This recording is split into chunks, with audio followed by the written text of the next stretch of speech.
N'état de plus ardent, viens, n'état de plus dans ton cœur, viens, tel que tu es ardent, viens. Ce soir, j'aimerais vous laisser lire une parole. Vous avez le droit de deviner qui va vous lire ça. Qui a une voix si belle? Ina, viens voir. Un psaume que vous connaissez tous, le psaume 91.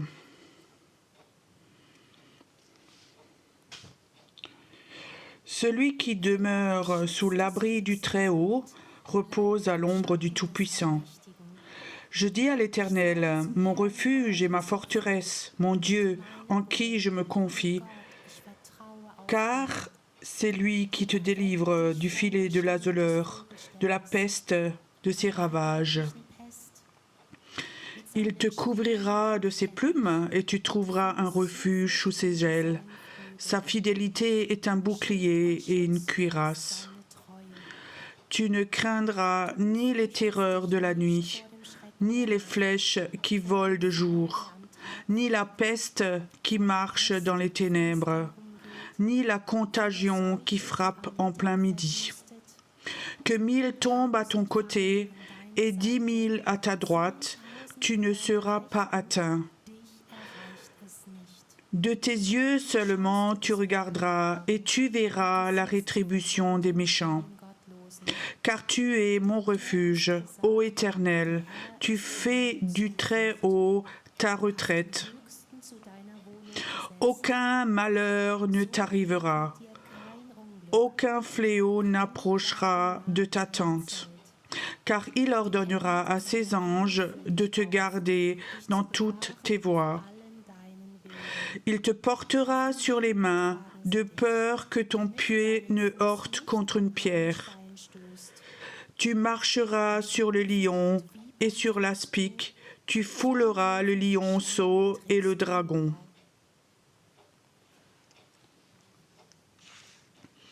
Luther, il y a parfois différentes traductions, dit qui est sous l'abri du Très-Haut. Et sous l'ombre du Très-Haut, et celui-ci parle au Seigneur. Ce soir, j'aimerais vous parler comment c'est la différence, ou quelle est la différence entre parler au Seigneur ou prier. David avait la capacité de parler au Seigneur, de dire « Tu es ma force, tu es ma protection, tu es mon pardon, tu l'es. » Il ne dit pas « Donne-moi la force, le pardon », mais il dit « Tu es et tu me donnes ». Il parle au Seigneur. Il dit « Tu es ma lumière ». Il ne dit pas « Donne-moi de la lumière ». Je ne sais pas si vous connaissez la blague de la psychiatrie. Il y avait 2 malades. Ils voulaient s'échapper. Il y avait un mur, 5 mètres de haut. Et un fou dit à l'autre, écoute, j'ai une idée. La nuit, quand il fait très sombre, tu viens avec la lampe de poche, je fais comme ça un rayon de lumière et toi tu marches dessus et tu montes. Et l'autre dit, mais je suis donc pas fou. Quand je suis au milieu, tu éteins la lampe. Tu me donnes. Il dit pas, me donne pas un peu de lumière, combien tu vas voir, 100 watts, 200 watts, non. Tu es ma lumière. Tu l'es. Et David peut dire cela parce que celui qui est sous l'abri du Très-Haut est à l'ombre du Tout-Puissant et lui peut parler. Et maintenant, cet abri, dans l'Ancien Testament, c'était l'abri de la loi. David était sous la loi. Donc, ta parole est une lampe à mes pieds. Il était 100% dans la loi, il l'a respectée. C'est pour ça qu'il avait cette confiance dans le Seigneur. Dans le Nouveau Testament, on a un autre abri. C'est l'abri de la grâce. Il y a une très grande différence. Il ne faut pas que tu fasses quelque chose pour être sous cet abri, mais il faut que tu crois quelque chose. Et ça, il y a une différence. Vous savez, je suis tellement heureux que je suis né dans le Nouveau Testament. Toi aussi ? Je vais être honnête, j'aurais pas réussi dans l'Ancien Testament. Toi non plus? C'est bien. Oh, des rebelles de nouveau. Tu sais, David donc était dans la loi et essayait de la vivre. Et ça, c'était sa relation avec Dieu. Qui a le droit de monter sur la montagne, dit-il, rencontrer Dieu, celui qui a des mains propres, qui n'a pas de péché, qui fait ceci, cela. Dans le Nouveau Testament, Dieu, tu peux rencontrer Dieu sur la montagne, pas parce que tu as fait quelque chose, parce que Jésus a tout fait pour toi. Il y a un abri de la grâce. Ça veut dire, tu n'as aucune chance de plaire à Dieu au travers de tes œuvres. Amen. Tu n'as aucune chance. Tu plais à Dieu pour ce que tu es et parce que tu crois en Jésus-Christ. Nous avons un abri de la grâce et nous l'oublions et nous vivons en dehors. Ça veut dire que nous allons nouveau dans un évangile de rentabilité. Je veux faire quelque chose pour lui plaire. Je veux faire ceci, cela pour lui plaire. Et je veux vous dire, quand on rentre là-dedans, automatiquement, on s'éloigne de nouveau de cet abri de la grâce. Qu'est-ce qui se passe dehors quand il pleut? Imagine, je vais sortir ma voiture, il pleut fort et Martin vient avec son parapluie pour que je ne sois pas mouillon. Je dis, Martin, j'en ai pas besoin, mais je vais être mouillé. Et quand nous nous éloignons de cet abri de la grâce, nous perdons quelque chose de très important. Et je crois que c'est quelque chose d'important quand nous sortons de cet abri de grâce, nous commençons de nouveau à prier, à mendier, je veux dire. Dieu, est-ce que tu peux m'aider? Est-ce que tu peux me guérir? Cher Dieu, est-ce que tu peux me pardonner? S'il te plaît, Dieu, tu peux protéger mes enfants. Dieu, tu peux faire ceci, cela. Comme ça, quelqu'un prie qui est sorti de cet abri de grâce. Mais si tu es sous l'abri, tu parles au Seigneur, tu es ma confiance. Si on a 1000 qui tombent à ma droite et 10 000 à ma gauche, moi pas, je reste debout. Ça, c'est cet abri de la grâce. Et nous oublions ça si vite. Et nous allons sous cet abri de nouveau du légalisme, de la loi. Et ça, c'est tellement important. C'est ce que je veux vous transmettre ce soir. Ne pars jamais, ne quitte jamais. Car tu as dit, ton Seigneur est ta confiance. Et je crois que c'est important.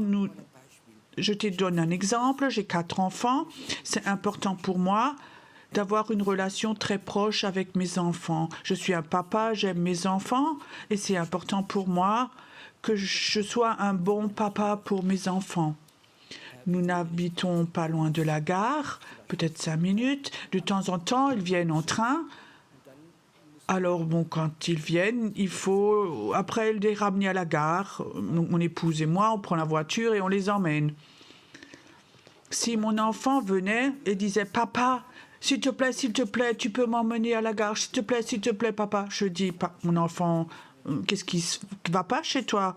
Pourquoi tu m'en dis? Tu sais donc que c'est normal que je t'emmène. Je suis ton père et je t'emmène à la gare. Tu n'as pas besoin de dire « S'il te plaît, s'il te plaît, s'il te plaît. » Et tu peux dire, papa, tu m'emmènes, hein, ou papa, tu sais que tu m'emmènes. J'ai cette assurance que mon papa m'emmène à la gare. J'ai pas besoin de mendier. Si mon fils a besoin de quelque chose, il sait très bien, je vais lui donner. Et ça, c'est une relation de foi avec Dieu. Beaucoup de chrétiens, c'est OK. Dieu, est-ce que tu peux me donner ceci, cela?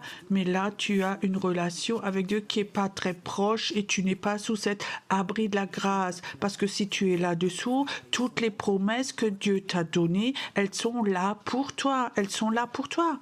Dieu m'a promis que toute ma vie, il va me pardonner.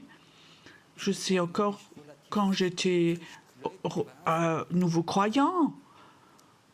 Un jour, j'ai dit, est-ce que tu me pardonnes encore une fois? Et en France, vous savez, on paye souvent, pas forcément liquide, mais souvent avec des chéquiers. Même pour 5 € dans le tronc d'offrande, on peut mettre des chèques avec 5-10 €. Et il y a un carnet de chèques. Et quand le chéquier est vide, il faut aller à la banque en chercher un autre. Et pour moi, quand j'allais chez Dieu, c'est toujours comme si donc le chéquier était vide et je disais si c'est vide et je suis allée vers Dieu, j'ai dit si le chéquier est vide, Qu'est-ce que tu fais? Alors il dit, Pierrot, je suis le pardon. Je ne te donne pas le pardon, je suis le pardon. Et si je vis dans ton cœur, le pardon vit dans ton cœur. Est-ce que tu peux prendre ceci pour toi ce soir? Dieu est le pardon. À l'époque aussi, je priais beaucoup, Dieu, est-ce que tu m'aimes encore? Tu sais ce que Dieu a dit, la même chose. Je suis l'amour et j'habite en toi. Arrête de mendier, proclame-le. Qui est sous l'abri du Très-Haut, il peut proclamer. Et il ne perd pas son temps à dire, Seigneur, est-ce que tu m'aimes encore? Est-ce que tu es encore prêt à me pardonner? Est-ce que tu as encore de la patience? Est-ce que tu as ceci, cela? Ce sont des prières de doute. Si quelqu'un vient chez moi et dit, Pierrot, est-ce que tu aurais le temps pour moi? Je peux dire oui ou non. Tu comprends? Il y a des personnes, ils posent la question de façon rhétorique. Mais si tu poses la question, tu me donnes ta voiture, tu fais ceci, cela, tu peux dire oui ou non. Mais si Dieu dit, tu es mon pardon, ou tu n'attends pas un non. Si tu dis, Dieu, est-ce que tu peux encore une fois me pardonner? Ça a à voir avec le doute.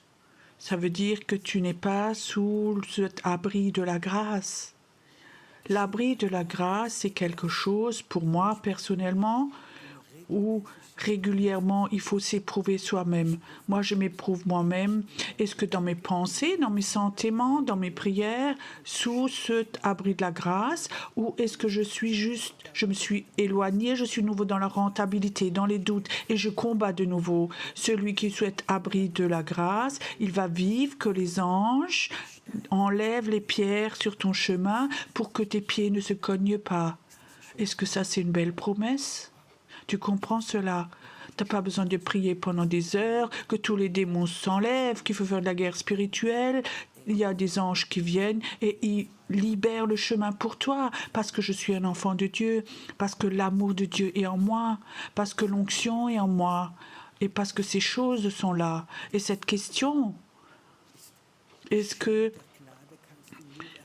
cet abri de grâce, tu ne peux que le connaître dans l'esprit. Donc ta chair, tes pensées sont que dans la rentabilité. Tu dis maintenant, je vais te montrer Dieu que je suis capable, que tu m'aimes, je vais faire tout ça. C'est pas la grâce. Je suis aimé parce que tu m'aimes et j'ai pas besoin de faire des efforts. J'ai jamais dit à mon père, papa, est-ce que tu m'adoptes encore une fois? Je suis ton enfant. Non, je savais, il est mon père. Ce soir, j'aimerais te demander, est-ce que tu t'es déjà éprouvé toi-même? Est-ce que tu es sous cet abri de la grâce ou est-ce que tu es sous l'abri de la rentabilité? Honnêtement, en toi, tout au fond de toi, combien de fois, moi, je me suis surpris moi-même, je suis de nouveau dans ces pensées de rentabilité. Et quand tu étais de nouveau dans ces pensées, tu dis, Seigneur, pardonne-moi de nouveau, aide-moi, guéris-moi, et tout ça. La Bible dit, cherchez d'abord le royaume de Dieu et Dieu te donnera tout le reste. Ça veut dire que, théoriquement, tu n'as même pas besoin de prier, Dieu te donne tout. Si tu construis le royaume de Dieu, si tu avances avec lui. Quand je me suis convertie, donc dans une cellule de prison, Jésus était venu et je sortais, je savais une nouvelle vie va commencer. Mon problème encore, j'avais, moi en sursis et plein de procès. Il fallait encore que 5 ans, qu'à la police je tamponne. J'avais 2 millions de dettes. Maintenant, tu peux imaginer qu'est-ce que c'est comme vie, tout ça. J'avais plus rien à part Jésus. Maintenant, tu sors de cette situation. Et qu'est-ce que tu as comme souci? L'argent, tu pourras jamais rembourser parce que les intérêts sont plus hauts que ce que tu peux en fait payer.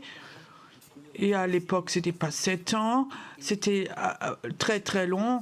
Donc tu n'avais aucune chance de rembourser cette somme. Et j'ai compris quelque chose, que Dieu est cet abri. Alors j'ai fait un contrat avec lui, je n'ai jamais prié pour mes problèmes. Et j'ai jamais prié pour mes problèmes. Parce que si Dieu n'avait pas fait un miracle, j'aurais jamais eu de chance. J'ai compris quelque chose, je veux construire le royaume de Dieu. Quand je construis le royaume de Dieu, Dieu s'occupera de mes problèmes. Mais je ne Je ne savais pas, je n'avais pas de capacité comment construire son royaume. Alors je me suis mis sous son abri de la grâce. J'avais aucune notion, pas de l'école biblique, pas de théologie. Je savais, il y avait un abri de grâce. Tu peux rien faire, pas la capacité. Et tu as commencé dans cet abri de grâce. Je vous promets, j'ai jamais prié pour mes dettes, pas pour mon sursis, rien du tout, rien du tout. Et Dieu a fait un miracle après l'autre parce que j'étais sous cet abri de la grâce pendant des années. Tu comprends? Jusqu'à ce que tout soit enlevé. J'ai pas passé mon temps à prier dans la pleure, que si les gens viennent pour tout m'enlever.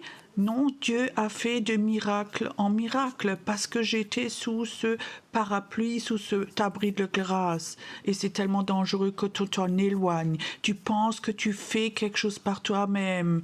Combien c'est difficile quand cette pluie amère tombe après. Je vous dis, nous allons voir le réveil si nous voulons le voir. Il faut nous positionner sous cet abri de la grâce. Avec la loi, nous n'allons pas avoir de réveil. Il n'y a aucune église en Autriche qui a la capacité de libérer le réveil. Il n'y a aucun pasteur, aucun prophète en Autriche qui a la capacité d'appeler le réveil en Autriche. Mais ça peut-être ce soir, une femme toute normale ou un homme tout normal, être sous cet abri de la grâce et peut appeler le réveil et ça peut venir. Vous croyez ça? Ça, c'est la différence. Des circonstances, l'Allemagne, c'est pas mieux. En Allemagne, je connais aucun pasteur d'église qui a la capacité de libérer le réveil. Personne n'a la capacité. Mais je sais que si les gens se mettent sous cet abri de la grâce, on n'a pas besoin de ces gens doués, ces grands prophètes ou pasteurs ou évangélistes, mais il faut que tu sois sous cet abri de la grâce. Une personne toute normale, qui est peut-être nouvelle convertie, qui a peut-être beaucoup de faiblesse de caractère, mais il se positionne sous cet abri de la grâce, il sera capable de libérer le réveil. C'était comment chez David? Un petit fils de berger, et là il y avait Goliath. Qu'est-ce que David a fait? Il était sous cet abri de la grâce. Il savait que Dieu lui avait dit « Va, je suis avec toi ». Nous n'avons pas besoin de beaucoup de capacités pour libérer le réveil. Nous avons besoin d'hommes et de femmes qui sont sous cet abri de la grâce et qui commencent à exprimer des choses, pas à prier, à dire des choses. Je crois que les proclamations, ce qu'on exprime est plus fort que certaines prières au mur de lamentation. Hier soir, pendant le culte, pour ceux qui étaient là, nous avons proclamé un mot plusieurs fois. Vous vous rappelez? Malgré tout. Et quelque part, ce mot, nous l'avons proclamé, ce malgré tout, je sentais comme quelque chose partait. C'est comme si chaque plan de l'ennemi pour te détruire avait été brisé, arrêté, stoppé. Parce que tu as dit, malgré tout, je reste debout. Là où la sorcellerie, les malédictions, l'occulte avaient détruit de détruire ta vue, ils avaient des plans, malgré tout, je reste debout. Ils ont résigné. Je te dis quelque chose. Au moment. Donc les démons, ils ne sont pas courageux. Ils attaquent les faibles. Les malades, pas ceux qui disent malgré tout je reste debout. Ennemi, tu peux tout faire, malgré tout je reste debout. Quand j'étais nouveau dans le ministère, nous avons fait beaucoup de délivrances. Dieu m'avait vraiment donné un don de discernement des esprits, où étaient rentrés les démons, et beaucoup de gens sont venus pour la délivrance. Et alors on avait un jeune couple dans notre église. Et le soir, à 9 ou 10 heures, cet homme commence à crier de douleur. Dans une oreille, il avait des douleurs très très mal. Et son beau-frère et sa femme l'ont amené chez moi à la maison. C'était 10 heures le soir. Je sortais juste du groupe de prière. Cet homme était par terre et criait de douleur. Et il tenait l'oreille. Et je dis, Seigneur, qu'est-ce qui se passe? Tout de suite, j'avais vu comme des femmes... Ils étaient autour d'une poupée, ils avaient piqué avec une aiguille dans l'oreille. Tout de suite, je savais vaudou. Je savais tout de suite. Et j'étais fâchée dans l'esprit. Et je disais, au nom de Jésus, ce démon qui fait cela dans cette oreille, Tu pars maintenant et tu tortures ceux qui t'ont envoyé. Au même moment, cet homme s'est levé, c'était parti, il y a même du sang qui est sorti de l'oreille. Donc il s'est levé, tout était parti. Nous nous sommes réjouis. Nous avons chanté un, deux chants. L'homme est rentré chez lui avec sa femme, son beau-frère. On était tous heureux de l'autorité et de ce succès qu'on avions eu. Le jour d'après, le soir, à la même heure, ma fille, c'était Sarah. Elle n'avait pas encore 2 ans. Elle commençait à crier, crier, crier. Et elle se tient à l'oreille. Et je savais tout de suite ce que c'était. Et nous étions là, mon épouse et moi, et on a commencé à prier, à faire la louange, on a commencé à proclamer, et rien ne s'est passé, rien du tout. L'enfant a crié de plus en plus fort. On savait très bien, on a fait du vaudou sur ma fille. Et en tant que père, c'est très, très grave. Parfois, on se souhaite à soi-même que son propre enfant. Et mon épouse était tellement au bout du rouleau qu'elle est montée dans la chambre, elle n'en pouvait plus. Et tout d'un coup, moi, j'ai eu comme ça du Saint-Esprit, j'ai eu une idée. J'ai pris ma Sarah dans les bras, et alors, j'ai pas parlé à Jésus, et pas au Père, et pas au Saint-Esprit. J'ai parlé avec le diable. Je lui dis, diable, Satan, je sais que tu sais toi, mais je te promets quelque chose à partir d'aujourd'hui. Peu importe ce qui se passe, je fais 2 fois plus de délivrance. Et au même moment, c'était parti. C'était parti. Parfois, il faut avoir ce courage de parler. Si hier soir, tu as dit « Malgré tout, je reste debout », au fond, en fait, j'ai rien dit d'autre qu'au diable. Je dis « Malgré tout, je fais ce ministère, peu importe ce qui se passe. À partir de maintenant, je fais plus. De toi, je n'ai pas peur. » Et je crois que Dieu voudrait parfois que nous apprenions à proclamer des choses quand nous sommes sous cet abri de la grâce. Il y a comme ça un mouvement qui s'appelle le mouvement de la foi. Et pour eux, la foi, c'est quelque chose de très important. Ils ont une foi et proclament. Mais il y a beaucoup de chrétiens, ils ont copié ça et ils commencent à proclamer, mais ils n'ont pas la foi pour ça. Et tu sais quoi? Ça, c'est de l'air. C'est de l'air. Et d'abord, il faut croire, après proclamer. Et qu'est-ce que nous devons croire? En premier, bien sûr, la parole de Dieu, mais aussi nous devons croire que cet abri de la grâce est au-dessus de nous. Si quelqu'un est là et il croit qu'il est sans péché cette semaine, tu as le droit de continuer à prêcher. Moi, je crois que tous, nous péchons encore, c'est juste. Et ça, donc le péché autorise que les démons peuvent nous attaquer si nous ne sommes pas sous cet abri de la grâce. Si nous sommes dans la rentabilité, nous tombons toujours de nouveau dedans. C'est pour ça que je dis l'essentiel ce soir. Je dis celui qui est sous l'abri du Très-Haut, il parle au Seigneur. Il parle au Seigneur. Le réveil va venir. Le royaume de Dieu va être construit. Les puissances des ténèbres vont perdre leur force. La sorcellerie va être détruite. Tu vas tirer des flèches dans le monde invisible qui ont de la puissance. Et tu as le droit de proclamer. Tu as le droit de tirer des flèches si tu es sous cet abri du Très-Haut et tu crois que la grâce de Dieu te couvre. C'est la grâce de Dieu. Alléluia. Ce soir, j'aimerais faire quelque chose. Est-ce que tu es sous cet abri de la grâce? Est-ce que ce soir tu peux dire, Jésus, je suis incapable d'être un chrétien modèle. Je suis incapable d'être super saint. Je suis incapable d'être sans faute. Mais je me mets sous ton abri de la grâce. Je crois que cet abri de la grâce, le sang de Jésus couvre tout. Et que tu as le droit de parler, et que j'ai le droit de parler, que je peux proclamer, que je peux tirer des flèches, que je peux appeler des choses dans l'esprit. Écoute, si tu es là ce soir, et tu voudrais, du fond de ton cœur, dire « Oui, Seigneur », je me mets sous cet abri de la grâce ce soir de façon vraiment consciente et je veux vivre sous cet abri. Alors lève-toi de ta chaise.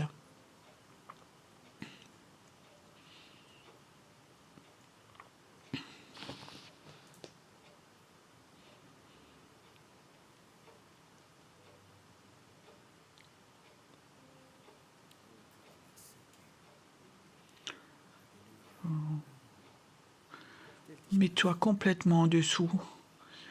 Cet abri de la grâce, c'est le sang de Jésus. Et il coule sur toi maintenant. Il coule sur toi. Ça coule sur toi maintenant. Ça vient sur toi maintenant. Le sang de Jésus couvre tous tes manques. Le sang de Jésus ferme toutes les portes du démoniaque, de malédiction, de la sorcellerie. Le sang de Jésus. Le sang de Jésus. Ça vient sur toi maintenant. Ça vient sur toi quand tu as la foi, que tes enfants veulent venir à la foi. Ce qui t'appartient, ton bien, ta propriété, ta maison, ta famille. Est-ce que maintenant dans la foi, tu peux tout positionner sous cet abri? Tu peux avoir la conviction que l'ennemi ne va pas toucher cela. Il ne va pas s'approcher. Cet abri de la grâce. Certains reçoivent une telle onction de prière. Tu vas étendre cet abri de la grâce au-dessus de personnes, au-dessus de politiciens, au-dessus de personnes à responsabilité. Ça vient maintenant. Ça vient maintenant. Ça vient maintenant. Maintenant.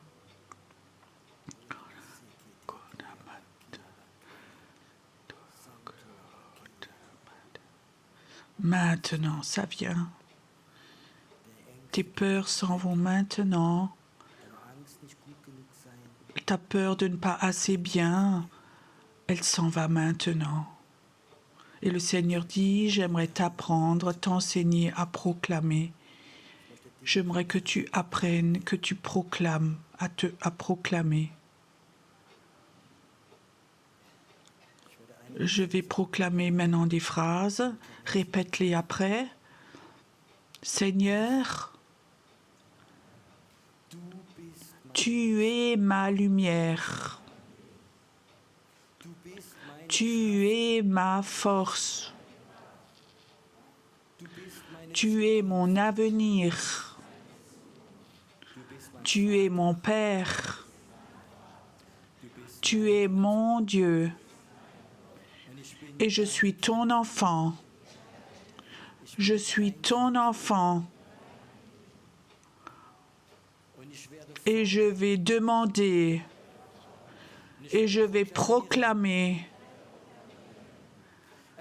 le réveil pour mon pays, le réveil pour l'Autriche, le réveil pour la Suisse, pour l'Allemagne.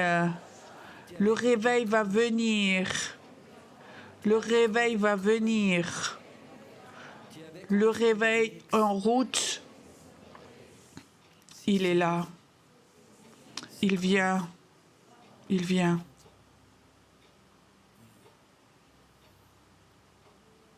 Je sens comme il y a une nouvelle autorité qui vient sur toi. Elle vient maintenant. Tu vas avoir des moments comme ça, comme tu as proclamé maintenant. Tu vas prier autrement chez toi à la maison. Tu vas être dans ta pièce de prière et tu vas tirer des flèches dans le monde invisible, des flèches pour tes enfants, pour ta famille. Tu vas proclamer des choses. Tu vas arrêter d'être devant le mur de lamentation. Mais tu vas aller à un niveau spirituel beaucoup plus haut que le mur de lamentation, beaucoup plus haut.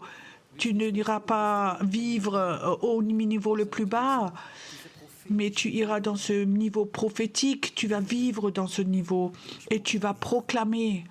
Jour après jour, tu vas tirer des flèches et ça va transformer le monde invisible dans le pays où tu es, là où tu vis. Je vais te dire, il est temps que les chrétiens du niveau le plus bas de la cure d'âme, qu'ils apprennent à proclamer.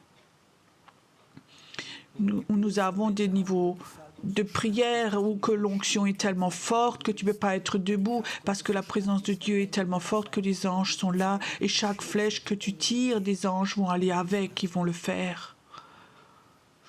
Écoute, maintenant, nous allons encore faire des proclamations.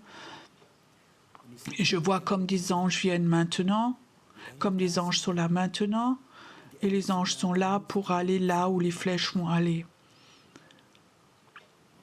J'attends un moment jusqu'à ce que les anges soient là,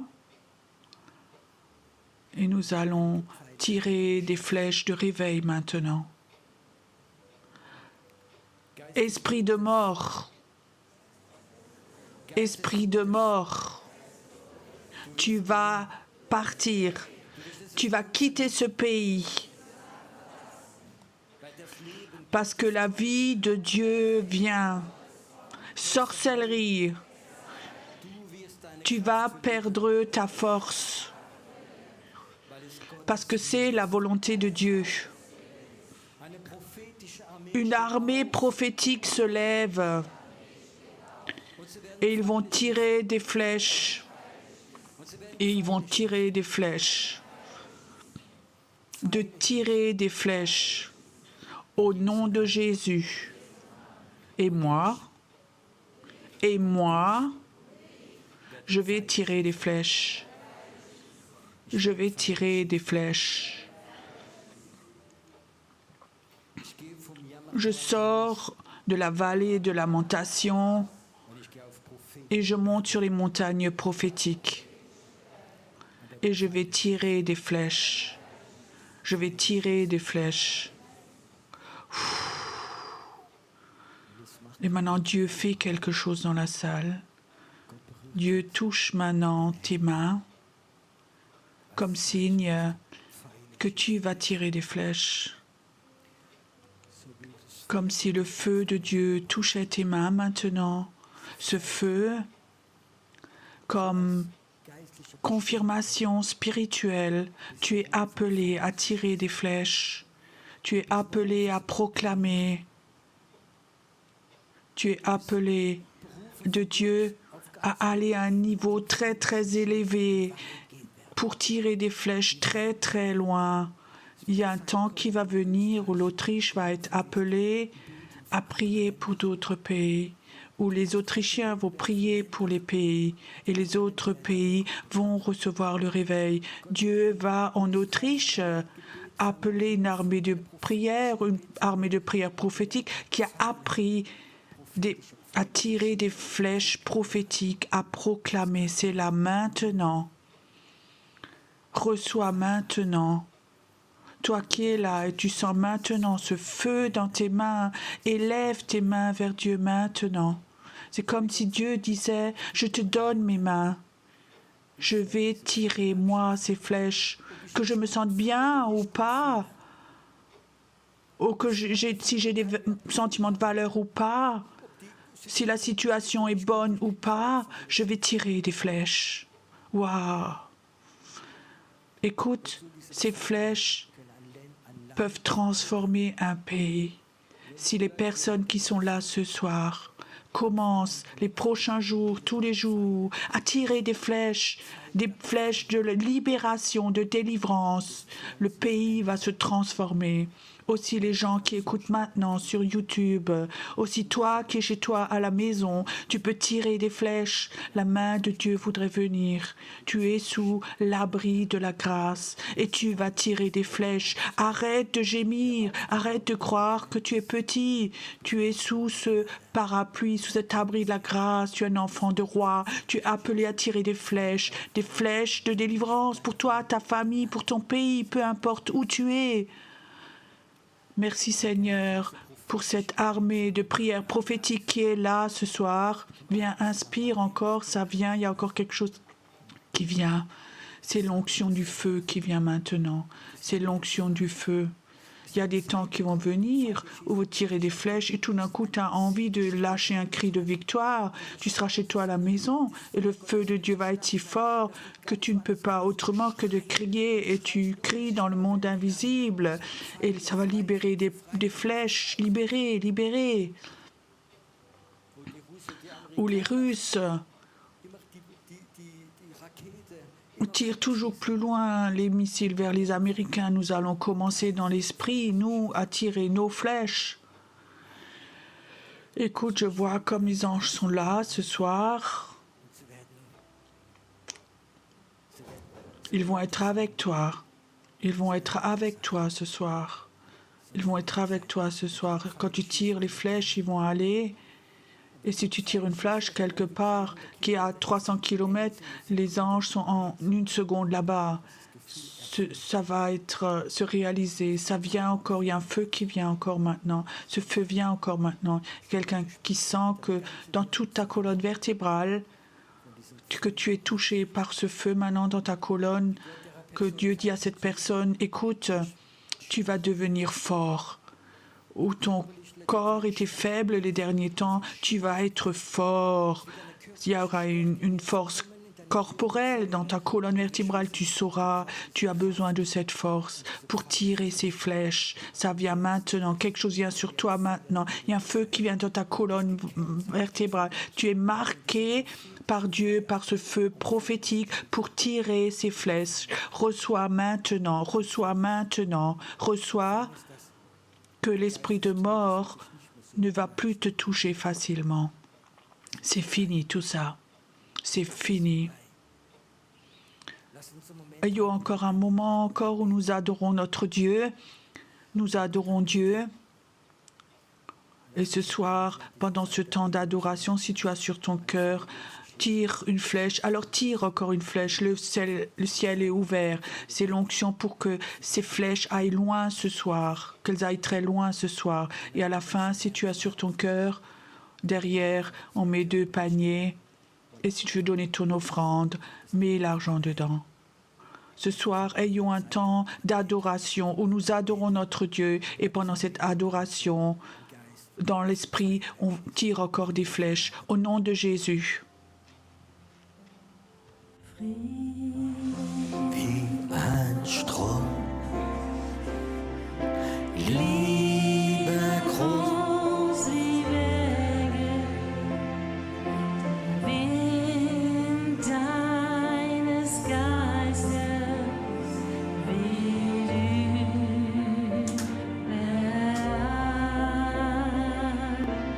Freude überströmen, heile Lebenswelt.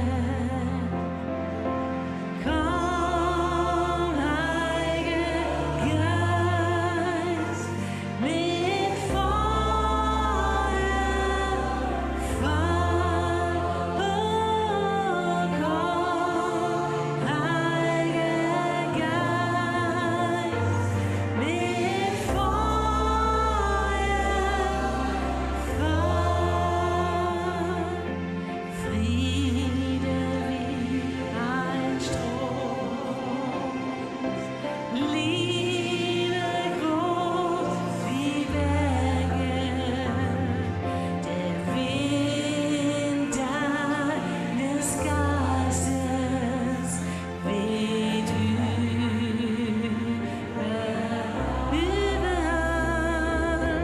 Freude überströmen,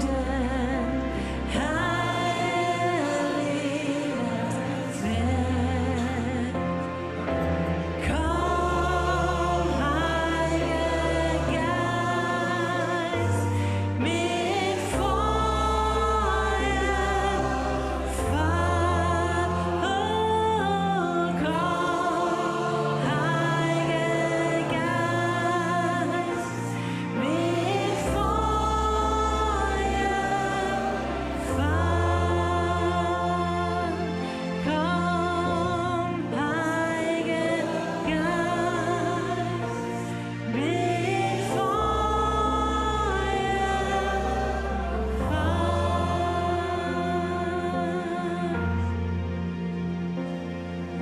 Es weht ein Wind vom Himmel über unser Land. Gnadentropfen fallen, spür auf uns herab. Spürst du dieses Feuer?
ist die Herrlichkeit für immer. Amen. Dein ist das Reich und dein ist die Kraft und dein ist die Herrlichkeit für immer. Amen. Dein ist das Reich und dein ist die Kraft und dein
Österreich, in der Schweiz, überall.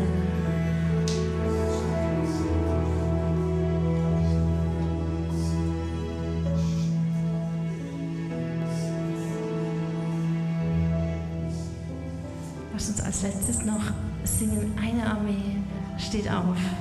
Eine Armee steht auf.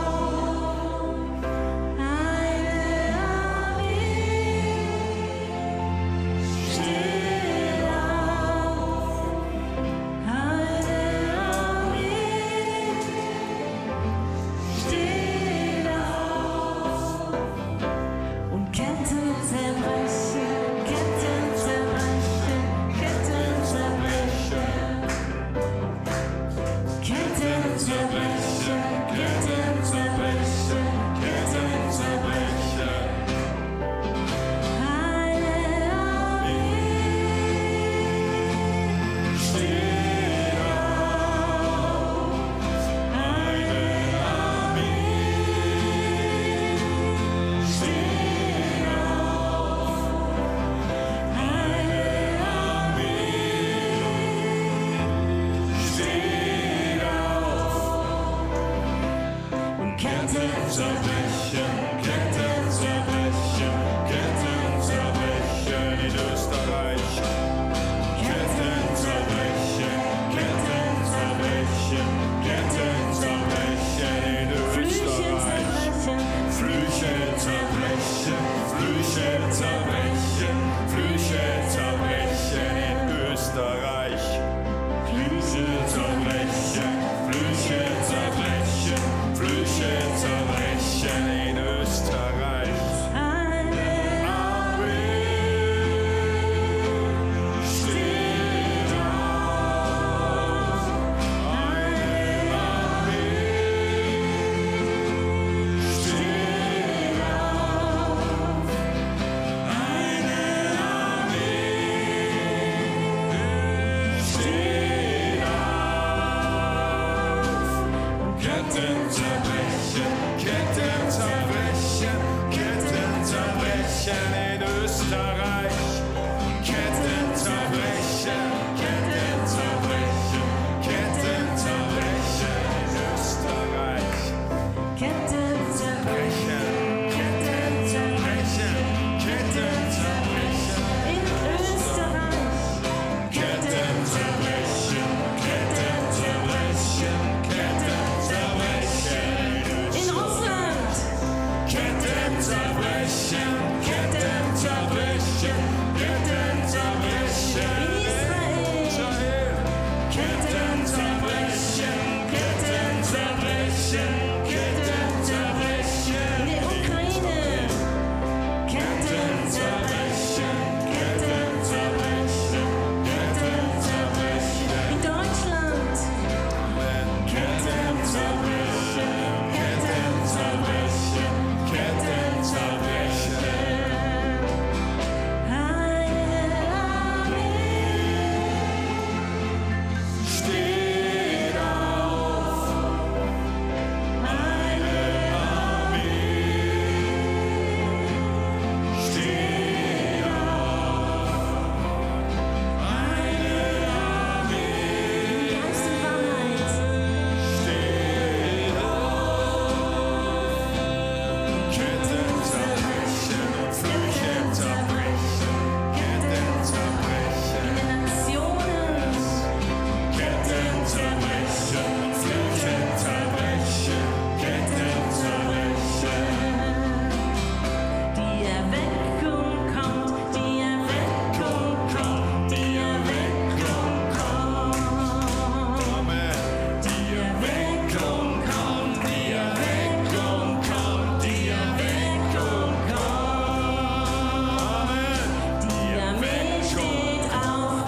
war noch eine Zugabe. Ihr dürft so laut klatschen, bis es der Vater im Himmel hört.